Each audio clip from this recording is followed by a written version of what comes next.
ایک لفظ ہے لا خلابہ، بس ابن سنی کی روایت ہے، یہ روایت میں بتا رہا ہوں، اللہم لا خلابہ، ابن سنی کی روایت ہے، یہ اسی میں لفظ ہے لا خلابہ، بس پڑھیں لا خلابہ، خا جس کو خے کہتے ہیں، خے لام با، لا خلابہ، یہ ایک چھوٹا سا لفظ بتا رہا ہوں استخارے کے لیے۔ آپ چاہتے ہیں یہ گائے لوں یا نہ لوں، یہ رشتہ کروں یا نہ کروں، یہ کاروبار کروں یا نہ کروں، یہ کام کروں یا نہ کروں، یہ سفر کروں یا نہ کروں، یہ معاملہ کروں یا نہ کروں، اس کا انجام بخیر ہوگا یا کیا ہوگا، اس کا انجام کیسا ہوگا؟ تو آج آپ کو ایک ٹوٹکا دے رہا ہوں، میری بات پہ توجہ کیجئے گا۔ لا خلاوہ، یہ میں نے روایت بتائی ہے باقاعدہ، ابن سنی کی روایت ہے اور مستند روایت ہے، اور یہ لفظ بڑے بڑے محدثین اہل بیت ان کی زندگیوں کے مشاہدے ہیں، اور اس کی بہت بڑی تفصیل ہے، لیکن میں آج چونکہ 7 تحفے دوں گا، اس لیے میں چھوٹے چھوٹے یہ فائدے بتاتا جاؤں گا اور آپ کو دیتا جاؤں گا۔ تو لفظ کیا میں نے بتایا؟ اب اس کا طریقہ سن لیجئے، اب اس کا طریقہ سنیے، لا خلابہ کا۔ لا خلابہ اگر آپ چاہتے ہیں کہ مولا یہ میں عمل کروں نہ کروں، ایک تسبیح اول آخر درود پاک کی ہر نماز کے بعد پڑھ لیں، ورنہ صرف سوتے ہوئے ایک تسبیح اپنے مقصد کا تصور کر کے، یہ رشتہ کروں نہ کروں، یہ میں کاروبار یا معاملہ جو بھی ہے۔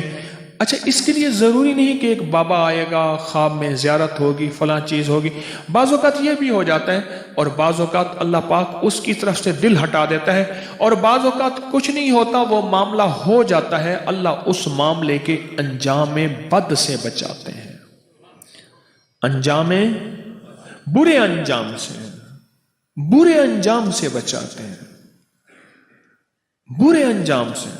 وَشَمَاتَةِ الْأَعْدَاءِ، حدیث میں ہے، مولا میرا حال ایسا نہ کر دینا کہ دشمن مجھ پہ ہنسیں، وَشَمَاتَةِ الْأَعْدَاءِ، کہ اللہ دشمن مجھ پہ ہنسیں۔ آپ انجام دیکھا اس کا؟ نہ، یہ لفظ جو بندہ پڑھے گا، یہ میں 7 موتی دے رہا ہوں آپ کو، پیکج دے رہا ہوں، غور سے سنیے گا، جو یہ لفظ پڑھے گا، ہر نماز کے بعد ایک تسبیح پڑھ لیا اول آخر درود پاک کی، اٹھتے بیٹھتے کھلا بھی پڑھ سکتا ہے، اور ایک تسبیح سوتے ہوئے پڑھ لے اول آخر 3 بار درود پاک، لا خلابہ، لا، میں بار بار اس لیے دہرا رہا ہوں کہ آپ حضرات کو یاد ہو جائے جن کو یاد نہیں، لا خلابہ، یہ ایک زبردست لفظ ہے۔ میں اکثر بتاتا ہوں، میرے پاس لوگ آتے ہیں کہ جی ہمارا شادی کا استخارہ کر دیں، ہماری شادی کے لیے یہ کر دیں، اس طرح کر دیں، میں کہا لا خلابہ پڑھو، اللہ پاک خیب سے خیر کے دروازے کھولے گا۔ اور پھر اگر لا خلابہ پڑھا، چند دن چند ہفتے پڑھا، اور اس کے بعد کوئی آزمائش آئی، تو اسے اللہ کی طرف سے سمجھے گا کہ مولا تیری طرف سے اگر آزمائش آ گئی ہے، وہ تو نبیوں پہ بھی آئی، اہل رسول پہ بھی آئی، اصحاب رسول پہ بھی آئی، اولیاء محدثین صالحین پہ بھی آئی، تو یہ ایک لفظ دے رہا ہوں، لا خلابہ، لا۔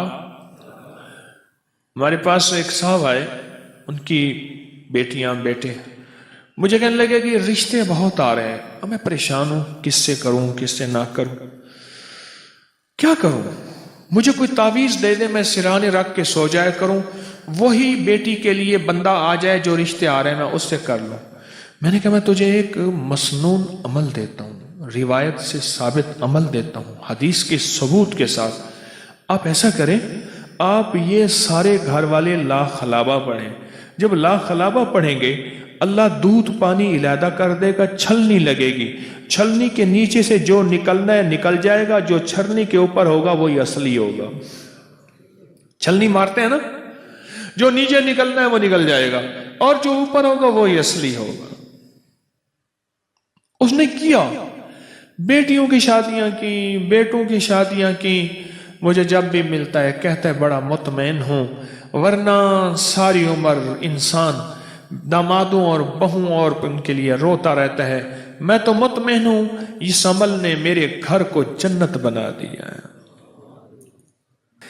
میں نے اس کو روایات میں چیک کیا، خلابہ کہتے ہیں پنجے کو، خونخوار جو پنجہ ہوتا ہے نا، ایسے جب جاتا ہے تو گوشت کا لوتھڑا، گوشت کا ٹکڑا سار کھینچ کے لے آتا ہے۔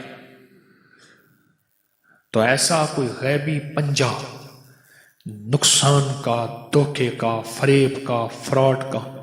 مجھے ایک بندہ کہنے لگا میں تجارت کرتا ہوں، لوگ دھوکا جاتے ہیں، میں کہ تو لا خلابہ نہیں پڑھتا، پڑھ لا خلابہ۔ ایک صاحب مجھ سے کہنے لگے مکان بیچنا چاہتا ہوں، مکان کے لیے چھوٹا مکان ہے، اولاد بڑی ہو گئی ہے، بڑا مکان لے لو۔ تو میں نے کہا لا خلاوہ پڑھ، تجھے اچھا بیپاری ملے گا، دھوکا نہیں ہوگا۔ اسے لا خلاوہ پڑھا۔ ایک ایسے بندے سے معاملہ ہوا، بالکل شریف آدمی، معاملات بھی، پیسے بھی، لکھ پڑھ بھی، ہر چیز ٹھیک ہو گئی۔ کہنے لگا اللہ کا فضل ہے، کئی لٹے گئے ہیں، تھوڑے سے پیسے دے کے کاغذات لکھوا لیتے ہیں، پھر بندہ عدالتوں کے چکر لگاتا رہے۔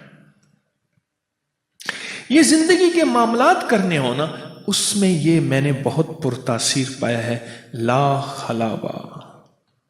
لا، کیا خیال ہے زندگی میں ایک کام آتا ہے نہیں آتا؟ ہر لمحہ لمحہ کام آتا ہے، قدم قدم پہ کام آتا ہے، اور قدم قدم پہ اس کی بڑی تاثیر ملتی ہے، بہت طاقت ملتی ہے، اور انسان کو بھروسہ ملتا ہے، اور دوسرے لفظوں میں انسان اپنے مسائل کو اللہ کے سامنے پیش کر دیتا ہے۔ مولا، ایک کوئی پیر استخارہ کرے، ایک میں استخارہ کروں، ایک مشورے کریں، ایک کیا کریں، ایک مولا میں اپنا معاملہ تیری بارگاہ میں لا کے پیش کر رہا ہوں، تو میرے لیے خیر کے فیصلے فرما، عافیت کے فیصلے فرما، اور اللہ غیب سے عافیت کے فیصلے فرما دیتا ہے۔ اللہ غیب سے عافیت کے فیصلے فرما دیتا ہے۔